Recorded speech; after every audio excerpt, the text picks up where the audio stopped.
제가 7월 달과 8월 달에 그 외부에서 설교하는 것이 너무 많아서 사도행전 20장, 21장 강해를 잠시 쉬고 2달 동안은 그 외부에서 설교한 내용들을 우리 교회에서 설교하는 것으로 정하게 되었습니다. 그래서 여러 가지 구절 성경들을 제가 설교하게 될 것인데요. 오늘은 사도행전 6장을 제가 말씀을 준비해 왔습니다. 이 사도행전 6장은 우리 어린이 칼라링 말씀에도 제가 요약을 하였지만 교회에 문제가 생겨서 그 교회의 문제를 하나님의 말씀대로 방법대로 해결하는 과정, 그리고 그 해결하였더니 그 후에 하나님의 축복을 경험하게 되는 과정을 잘 나타내는 구절입니다.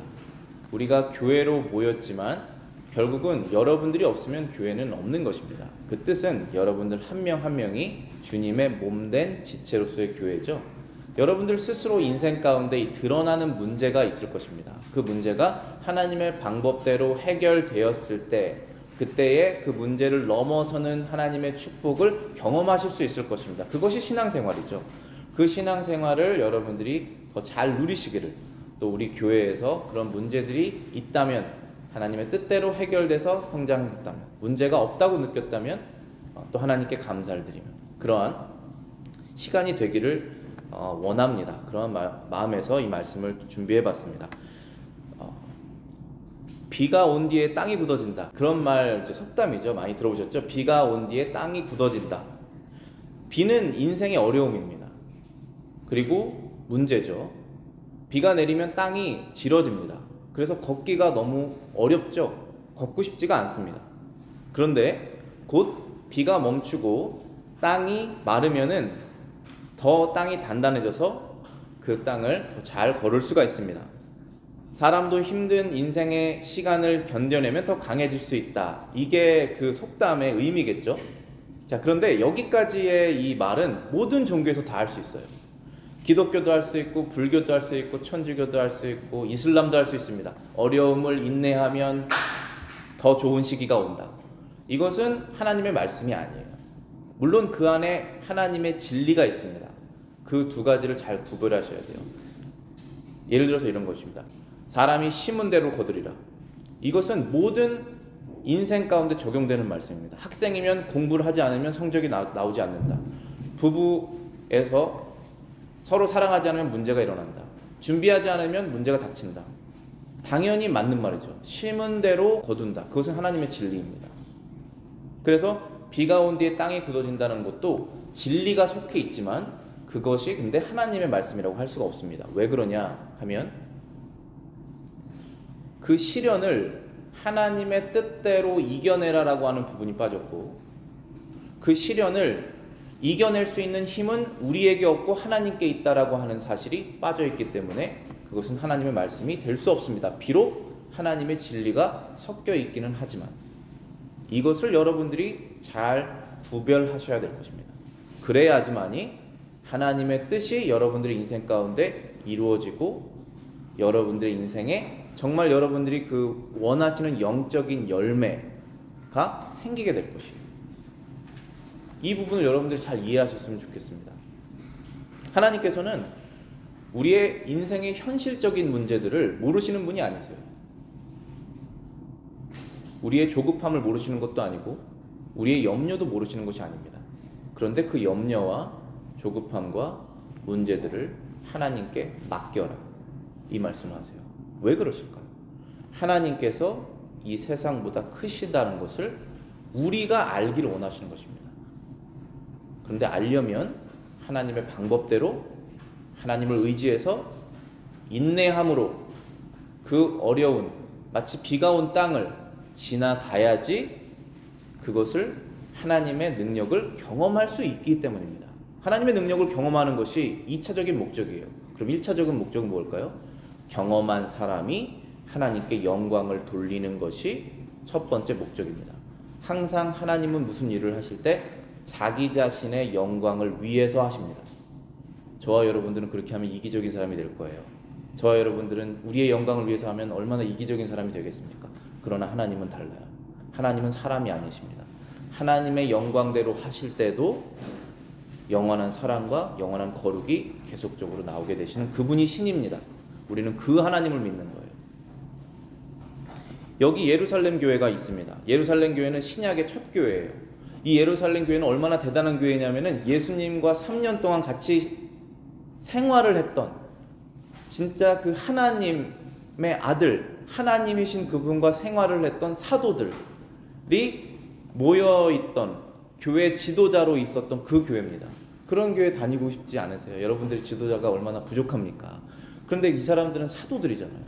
또 심지어 성경을 쓸 수 있는 능력을 가졌던, 하나님께서 그 특별한 능력을 부여하시지 않았습니까? 그러한 교회입니다. 이 예루살렘 교회가.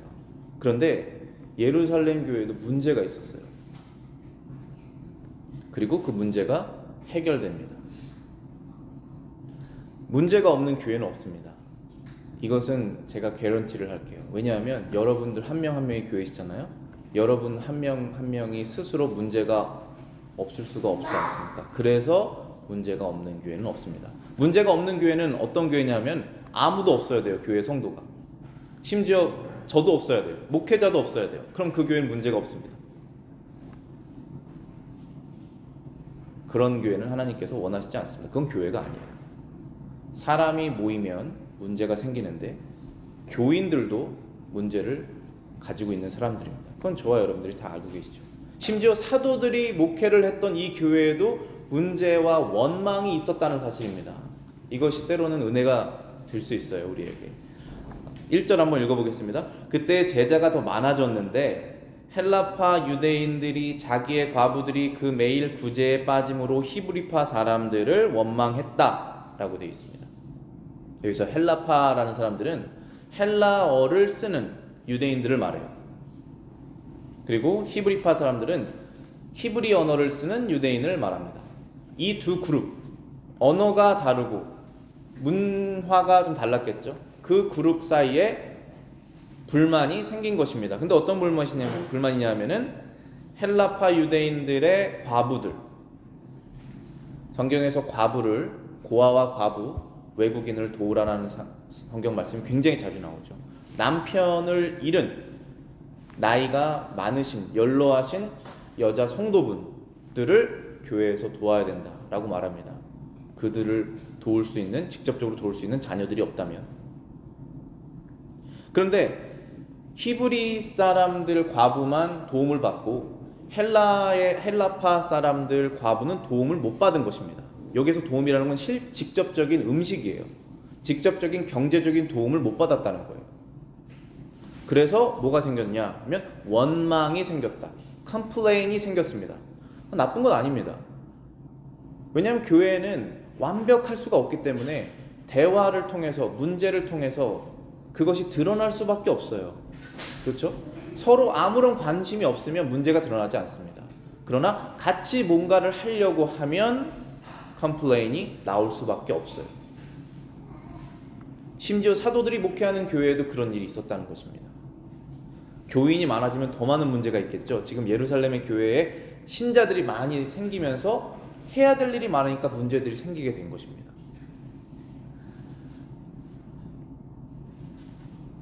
교회는 구원받은 죄인들이 모인 곳이에요.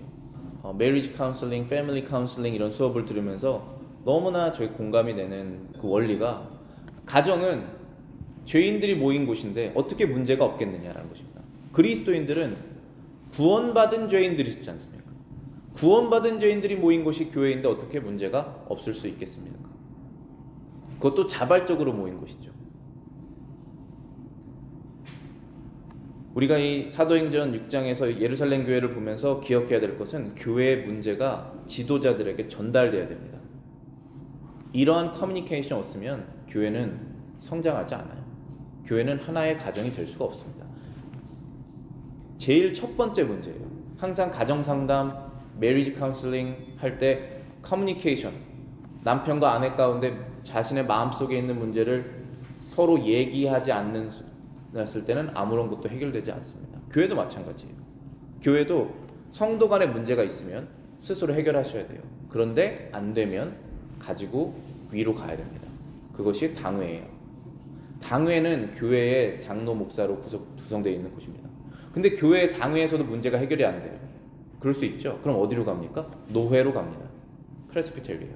프레스비테리에서도 문제가 해결이 안 돼요. 주로 이런 문제는 신학적인 문제가 많고 그렇긴 한데, 그랬을 때는 어디로 갑니까? 총회로 갑니다. 시너드입니다. 이런 식으로 문제가 상달돼야 돼요. 이것이 하나님께서 원하시는 방식이에요. 그래서 그 방식 그대로 문명화된 나라들은 이 방식대로 그 로우 시스템을 갖고 있죠. 지방법원에서 그 다음에 더 위에 상달해서 연방법원까지 올라가잖아요. 그렇게 올라가게 돼 있는 것입니다. 올라가야 돼요. 문제가 있으면 문제를 서로 인내하고 문제를 해결하려고 기도로 싸우는 시간이 분명히 있어야 됩니다. 그런데 해결이 안 됐을 때는 가지고 올라가야 됩니다. 그게 커뮤니케이션이에요. 그래서 가지고 올라왔습니다. 지금 사도들에게 얘기를 했어요. 우리 과부들은 도움을 못 받는다. 헬라파 과부들은 도움을 못 받는다. 이 문제 해결돼야 된다. 우리가 한 교회 가족이라면 라고 얘기한 것입니다. 자, 그런데 이제 두 번째 여기 중요한 것이 문제의 원인을 올바르게 분별을 해야 돼요. 우리가 교회가 사랑으로만은 운영되지 않습니다. 하나님의 지혜와 정의로 운영이 돼야 됩니다. 사랑과 지혜와 정의가. 이 문제를 올바르게 분별할 수 있는 지도자, 그리고 그런 분들을 여러분들이 당회에서 선택하셔야 돼요. 그런 지도자들을. 제가 그런 지도자가 되기를 여러분들이 기도해 주셔야 됩니다. 그래야 모두가 혜택을 받는 것이에요. 지금 2절부터 4절 읽어보겠습니다. 문제를 어떻게 지금 원인을 분별했는지. 12사도가 모든 제자들을 불러 이르되 우리가 하나님의 말씀을 제쳐놓고 공개를 일삼는 것이 마땅치 않다. 형제들아, 너희 가운데서 성령과 지혜가 충만하여 칭찬 듣는 사람 7을 택하라. 우리가 저희들에게 이 일을 맡기고 우리는 기도하는 것과 말씀 전하는 것에 전무하리라. 제가 지금 항상 문제는 여러분들 스스로 한번 생각해 보세요. 여러분들 스스로 문제, 교회의 문제 다 똑같습니다. 표면적 문제가 있어요. 표면적 문제는 화가 난 거예요. 예를 들어서 어떤 상황에서 화를 못 참고 확 나와버렸어요. 그게 표면적 문제예요. 자, 그러면은 그 표면적 문제를 해결할 때 다음부터 너는 화가 날 때마다 입을 닫아. 내가 화가 날 때마다 나는 눈을 감고 입을 닫고 귀를 막을 거야. 그거는 해결 방법이 아니에요. 표면적 문제는 그 마음속에 있는 깊은 내면적 뿌리의 문제가 있습니다. 우리는 그러한 문제들로 가득 차인 죄인들이에요. 그걸 여러분들이 인식하셔야 됩니다. 그것이 무엇인지를 분별하는 것이 하나님의 말씀이고 지혜예요. 그게 성령이 주시는 지혜입니다. 그럼 이 제자들은, 이 사도들은 지금 불평등이잖아요. 이게 이 그룹과 저 그룹에, 이 그룹이 더 혜택을 받는다 교회에서, 저 그룹은 혜택을 못 받는다. 그러면 너네들이 이 그룹을 디스크리미네이트 했으니까, 차별했으니까 차별하지 마라 하고 딱 끝나면은 되는 것처럼 보이죠? 그렇지 않습니다. 그건 표면적 문제 해결이에요. 그 문제가 왜 일어났는지를 살펴보셔야 됩니다. 그때 회개가 일어나요. 그리고 인생의 변화가 일어납니다. 여러분은 다른 사람이 되실 거예요. 저번 주보다는 이번 주가 다르죠. 문제가 뭐였냐면은 이 사도들은 정말 성령으로 충만한 사람들이에요. 이 사도들은 자기 자신 속에서 문제를 발견했어요. 교회의 리더가 문제다. 무슨 문제냐? 너무 바빠져서 어려운 사람들을 도우는 그러한 일들, 말씀과 기도 이외의 다른 일들이 너무나 많아져서 교회 지도자들이 그거를 할 수밖에 없었다. 그래서 하나님의 말씀을 연구하는 일, 성도들을 위해서 기도하는 일을 못했다라는 거예요. 이게 저희 교회도 비슷한 문제가 있죠. 교회에 의자를 깔아놓는 일, 의자를 접는 일, 뒤에 뒷정리를 하는 일, 코스코에서 물건을 사는 일, 헌금을 계수하는 일, 어려운 사람을 찾아가서 돕는 일. 아직 개척교회이기 때문에 그런 일들을 다 교회 리더인 제가 할 수밖에 없습니다. 그렇게 되면 어떠한 손해를 보게 되냐면 제가 하나님의 말씀을 연구하는 시간이 적어져요. 그리고 기도하는 시간이 적어질 수밖에 없습니다. 그것을 우리가 해결해야 돼요. 근데 이 사도들도 그 문제를 정확하게 판단했어요. 이 두 그룹 가운데 지금 사랑이 없는 이유는 지금 뭔가 정의가 실현되지 않는 이유는 너네들의 문제이지만 그것이 시작된 진짜 뿌리의 문제는 사도들이 말씀과 기도에 전무하지 않은 것이다. 자신의 사역의 모든 시간을 말씀과 기도에 전체적으로 두지 않은 것이다 라는 것입니다. 소홀히 하였다 라고 말하고 있습니다. 그리고 그렇게 문제를 발견해서 이제 해결하기 시작해요. 자, 여기서 여러분들이 하나 잊지 말아야 되는 것은 여러분들 인생 가운데 어떠한 문제가 일어났을 때 나는 하나님의 방법을 찾아야겠다, 기도해보겠다 그런 말을 많이 합니다. 그런데 기도는 하나님의 문제 해결 방법을 찾는 길이 아니에요. 일반적으로. 왜 그런지 아십니까? 하나님께서 우리 인생의 문제 해결 방법은 성경에 이미 다 말씀해 주셨어요. 그 안에서 정말 디테일하는 부분, 아주 정말 세부적인 부분을 기도할 수 있지만 큰 원리들은 하나님께서 이미 말씀해 주셨어요. 그래서 어떤 문제가 생겼을 때 이 문제를 어떻게 해결할까라고 고민했을 때 기도해 보겠다라고 하는 말보다 하나님의 말씀에서 그 문제를 어떻게 말씀하시는지를 나는 알기를 원합니다 하고 성경을 찾아보셔야 돼요. 그리고 모르시면은 연구하셔야 되고 더 모르시면 리더들에게 물어보셔야 돼요. 그 리더들이 지혜가 없으면 여러분들 정말 너무 불쌍한 교회에 다니시는 거예요. 만약에 그 리더와의 그러한 커뮤니케이션 할 수 없다면 해결하셔야 돼요. 우리가 인생의 문제에서 어떠한 문제의 방법을 찾을 때 항상 기도해 보겠다는 말을 먼저 하지만 원래는 일반적으로는 하나님의 말씀에서 답을 찾으셔야 돼요. 그 다음에 그것을 따르셔야 됩니다. 이게 예루살렘 교회에서 한 모습이에요. 이러한 모습을 통해서 우리가 그대로 할 때 하나님의 축복을 누릴 수 있는 것입니다. 그래서 세 번째 제 주제가 문제 해결 방법은 하나님의 말씀에 있지만 문제가 진짜로 해결되는 것은 그 말씀에 기쁘게 순종하는 것이다. 이게 답입니다. 자, 여러분들이 아이들 교육해 보셔서 다 아시겠지만 이렇게 해라라고 했는데 그렇게 하지 않았습니다. 그러면은 그것을 다시 해라라고 다시 얘기를 해야 돼요. 근데 그것을 기쁘게 따르지 않을 수가 있습니다. 따를 수도 있지만 입이 삐쭉 나와서 따를 수가 있어요. 그러면 그 문제 해결되지 않은 거예요. 겉으로만 해결된 것이에요. 저와 여러분들이 신앙생활할 때 똑같아요.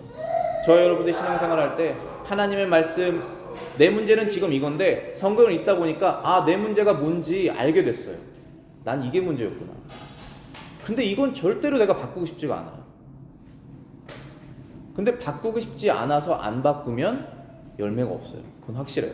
그런데 진짜 하기 싫지만 이걸 바꿔야지 내가 열매가 있으니까 해야겠다 하고 울며 겨자 먹기로 하면 그것도 괜찮아요. 하지만 문제는 사실 해결하지 안 됐어요. 이렇게 하는 것이 하나님께서 기뻐하시는 거구나. 내가 그렇게 해야겠다 라고 한 게 회개예요. 그러면 그 사람 바뀝니다. 분명히 열매가 맺어져요. 그래서 문제가 해결되는 것은 하나님의 말씀에서 답을 찾고 그것을 기쁘게 하는 거예요. 그 마음을 달라고 기도하는 것입니다. 기도가 바로 거기서 쓰이는 거예요. 하나님께서 이미 너는 이쪽으로 가라라고 다 말씀하셨는데 나는 절대로 그 길을 가지 않을 거예요 라는 마음이 마음속에 있으면서 나는 기도해 봐야겠습니다. 어디로 가야 될지. 그거는 기도가 아니에요. 그것은 하나님께서 원하시는 방법이 아닙니다. 여러분들이 성경을 읽으시고 하나님께서 성령께서 주시는 그 말씀을 통해서 방법을 찾으셔야 돼요. 그런 다음에 우리가 세상에 욕심이 많은 사람이지 않습니까? 우리가 자연적으로 이 땅에 속한 사람들이에요. 우리는 하나님께 집중하지 않으면 천국을 생각하지 않습니다. 그런 사람이지 않습니까? 우리가 그렇지만 그것이 기쁘다는 것을 깨닫고 그렇게 하기를 원합니다라고 기도하는 것입니다. 그러면 그 마음을 주실 거예요. 분명히 그 마음이 생길 것입니다. 그게 회개예요. 그러면 여러분의 그 삶의 영역이 무엇이든지 모르겠지만 다 삶의 어려운 분, 약점이 다 다르지 않습니까? 그것이 뭔지는 모르겠지만 반드시 해결됩니다. 하나님의 방법대로 해결돼요. 사도들이 이렇게 말했습니다. 우리가 이제 하나님의 말씀과 기도하는 것에 전무하자. devote, 헌신하자. 나머질 것은 성령과 지혜가 충만한, 믿음이 충만한 사람들을 너희 중에 뽑아서 그들에게 그 일을 위임하자. 그리고 그 부분을 최대한 신경 쓰지 말자. 이렇게 된 것입니다. 이 얘기를 듣고 사람들이 기뻐했습니다. 그것이 하나님께서 원하시는 거구나. 여러분들 하나님의 말씀을 기뻐하셔야 돼요. 그래서 그 말씀대로 기쁘게 순종했습니다. 지금 5절 보겠습니다. 온 무리가 이 말을 기뻐하여 믿음과 성령이 충만한 사람 스데반과 또 빌립과 브로고로와 이제 일곱 집사죠. 일곱 집사를 택하여서 사도들 앞에 세우니 사도들이 기도하고 그들에게 안수하였다. 자, 여기에서 집사라고 하는 그 교회의 그 직분자죠. 이 직분자를 우리말로는 집사라고 하는데 영어로는 뭐라고 하는지 아시나요? 영어로는 디컨이라고 해요. 디컨. 근데 이 디컨이라고 하는 단어가 헬라어에서 나왔어요. serve한다, ministry 한다. 그 단어가 헬라어로 디아코니아라고 하는 단어예요. 그런데 정말 재밌는 게, 자, 그러면 이 집사들은 이러한 serve를 하고 교회 리더들은, 사도들은 하나님 말씀을 연구하는 일을 하는데 그 두 가지가 다른 것이냐? 그렇지 않아요. 같은 헬라어 단어를 써요. 그러니까 영어로는 뭐라고 하냐면 The Ministry of the Word라고 그러거든요. 하나님의 말씀을 충성되이 연구하자 할 때 하나님의 말씀을 담당하자 할 때가 The Ministry of the Word라고 그래요. 거기서 Ministry라고 하는 단어가 바로 디아코니아예요. 그런데 여기서 과부들이 우리가 항상 매일의 구제가 빠진다. 이 구제를 집사들에게 담당하자 할 때 이 구제라고 하는 단어, 영어로는 daily distribution이라고 나와 있는데 이 daily distribution이라고 하는 단어도 디아코니아예요. 뭘 얘기를 하는 거냐면은 교회의 헌금을 관리하고 코스코에 가서 물건을 사고 어려운 사람들 찾아가서 그것을 나눠주고 음식을 만들어서 제공하고 교제 음식을 가지고 오고 뒷정리를 하고 의자를 깔고 접고 하는 모든 일들이 주님을 섬기는 거예요. 그게 미니스트리입니다. 디아코니아예요. 리더들이, 특히 목회자가 기도하고 말씀 연구하는 거 전무하지 않으면 여러분들은 양식의 꼴을 먹지 못해요. 그거는 100% 사실입니다. 제가 솔직하게 고백합니다. 제가 7주 동안 외부에서 7번, 8번 설교를 하는데 그거 설교하면서 트래블 하면서 이 주일날의 설교, 퀄리티 있는 설교 할 수 없어요. 그래서 그 설교를 가지고 우리의 상황에 맞게 다시 준비하는 거예요. 제 능력을 알기 때문에 그런 것입니다. 여러분들은 이 강대상에서 선포되는 말씀이 여러분들에게 도움이 안 돼도 스스로 살 수 있다라고 생각하시면 정말 다른 교회 가셔야 돼요. 아니면 정말 생각 바꾸셔야 됩니다. 저랑 아무런 관계가 없으시다면 제가 바뀌든 여러분들이 바뀌든 우리 전체가 바뀌든 바뀌어야 돼요. 하지만 이 사실은 진짜잖아요. 말씀이 준비되고 연구되고 그리고 목회자가 하는 그 기도가 계속 그 저변에 깔려 있을 때 여러분들이 영향을 받고 교회가 발전하고 여러분들 성도 한 명 한 명이 다 바뀌시는 거예요. 그래서 집사를 뽑자 했을 때 그 집사가 하는 그 일도 주님을 위해서 하는 영적인 사역입니다. 그것이 물질적으로 보이지만, 그리고 목회자가 하는 기도와 성경 연구도 결국은 영적인 사역이죠. 둘 다 똑같이 주님을 섬기는 것이라는 사실을 기억하셔서 하셔야 되는데 그 담당자가 다를 뿐이라는 거예요. 오르게나이즈가 돼야 돼요. 집안에서도 이 사람은 무엇을 담당하는지, 남편이, 아내가 무엇을 담당하는지, 아이들이 무엇을 담당하는지 질서가 잡혀 있어야 됩니다. 그래야지 시간이 지나갈수록 성장해요. 교회도 마찬가지입니다. 이 얘기를 듣고 사람들이 그게 진짜 하나님 방법이나 하구나 하고 너무나 기뻐했다라는 거예요. 우리도 그렇게 했으면 좋겠다라는 것입니다. 그래서 집사를 뽑게 됐죠. 그런데 집사를 뽑을 때 중요한 하나의 조건이 있습니다. 교회의 직분자를 잘못 선택하시면 그 교회는 심한 타격을 받아요. 그래서 어떠한 사람이 선택돼야 되냐? 믿음과 지혜와 성령이 충만해야 되고 그 사람은 다른 사람들에게도 칭찬받는 사람이어야 한다라는 조건이 있어요.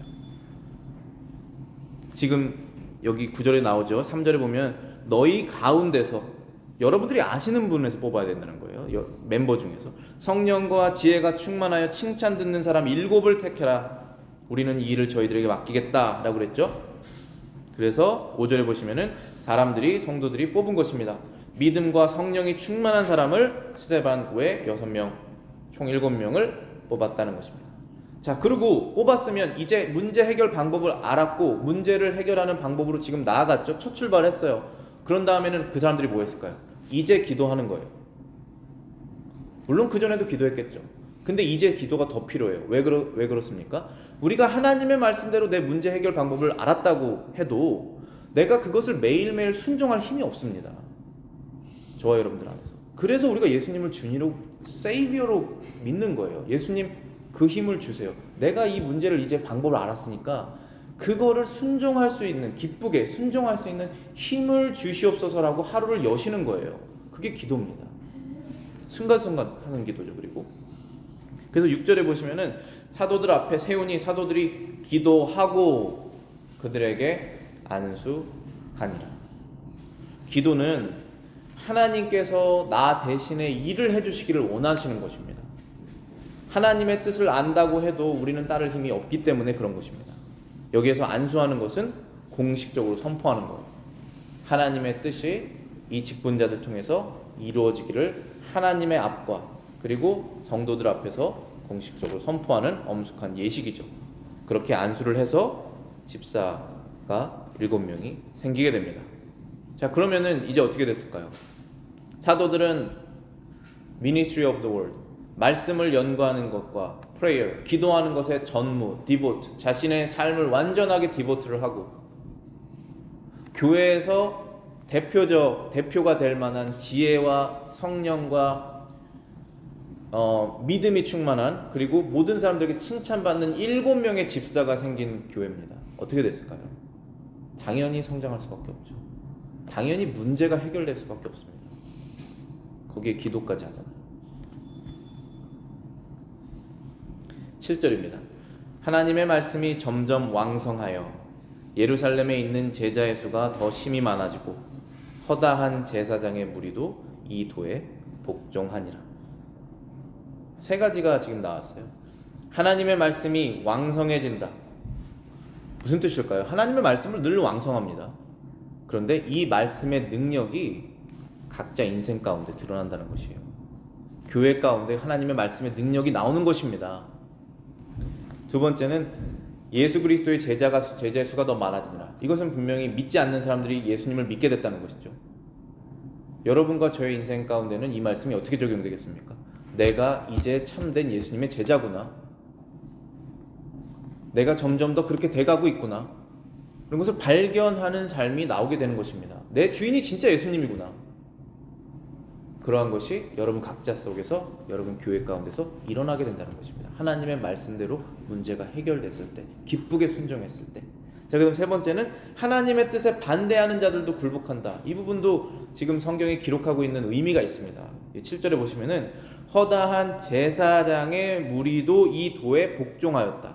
제사장이라고 하는 사람들은 아시다시피 구약에서 하나님의 그 구약의 법칙을 따라서 있는 사람들이잖아요. 지금 제사를 드리는 사람이니까. 근데 예수님께서 십자가에서 단번에 제사를 드린 다음에 제사장이 필요 없게 됐어요. 이해가 되십니까? 지금 자기가 하는 일이 없어진 거예요. 그리고 구약 성경 동안 4,000년 동안 모세로부터 따지면은 1,500년 동안 늘 해왔던 그 의식들을 이제 안 하게 됐습니다. 그러면 얼마나 마음속에 갈등이 생기겠어요. 내가 하는 일도 없어지고 구약 성경 1,500년 동안 했던 이 제사가 없어진다고 그 예수라는 사람 때문에 하고 믿지 않는 것입니다. 반대하는 사람들이에요. 교회에. 하나님의 말씀에 반대하는 사람들이에요. 그 사람들까지도 어떻게 됐습니까? 이 도에 복종하니라. 하나님의 말씀에 굴복해서 따른다 라는 것입니다. 이렇게 놀라운 하나님의 역사가 일어나게 되었습니다. 말씀을 마치면서 우리가 생각해 봐야 될 것은 우리가 문제가 없이 사는 사람은 아무도 없어요. 겉으로는 문제가 없어 보여요. 최근에 어떤 가정 오랜만에 정말 부부를 만났는데 그분 장로님 부부인데 정말 문제가 없어 보여요. 그런데 부인이 암에 걸리셨더라고요. 그래서 오랜만에 만나서 좀 놀랐어요. 근데 그분이 저한테 하는 말이 너 교회 철치 플랜팅 뭐 잘 돼가냐, 뭐 너 이미그레이션 문제 잘 돼가냐, 뭐 그렇게 물어보면서 슬로울리 가고 있다. 근데 저한테 인커리징을 하는 거예요. 뭐라 그러냐면 너가 봤을 때는 다른 가정은 아무 문제가 없어 보이지. 사실 다 문제가 있어. 근데 그 말이 사실이에요. 내가 저 사람의 위치에 가면 내가 문제가 없을 것 같습니까? 그렇지 않아요. 하나님께서 질투를 싫어하세요. 그거 여러분들 뼈를 썩게 하는 것입니다. 내 마음속에 있는 문제가 해결돼야지 문제가 해결되는 거예요. 다 문제가 있어요. 그런데 문제가 일어났을 때 두려워하지 마세요. 여러분의 문제가 일어났을 때, 여러분의 교회에 문제가 일어났을 때 우리는 하나님이 계시잖아요. 하나님의 말씀이 있잖아요. 내 안에 성령이 있으시잖아요. 그분이 역사하셔야 되잖아요. 역사하실 수 있는 방법을 알려주시잖아요. 하나님의 말씀을 아셔야 돼요. 그리고 기쁘게 따르셔야 됩니다. 그러면 여러분들 스스로 한 분 한 분이 정말 예수님을 주인으로 모시는 제자가 되실 거예요. 그런 분들이 모이셨지만 성장하셔서 그렇게 되시면, 저와 여러분들이 점점 성장하시면 우리는 성장하게 될 거예요. 영적으로든 숫자적으로든. 기도하고 마치겠습니다.